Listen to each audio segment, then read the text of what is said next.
या न्यूज बुलेटिनचे सहप्रायोजक आहेत गोकुळ.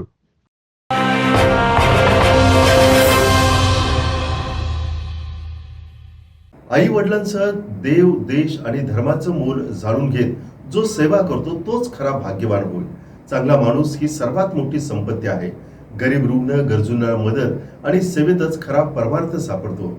जुन्या रूढी, पारंपरिक रीतिरिवाज जपत आधुनिक बदलत्या जगात प्रत्येकानं बदललं पाहिजे, असं प्रतिपादन युवा कीर्तनकार ओंकार महाराज सूर्यवंशी यांनी केलं.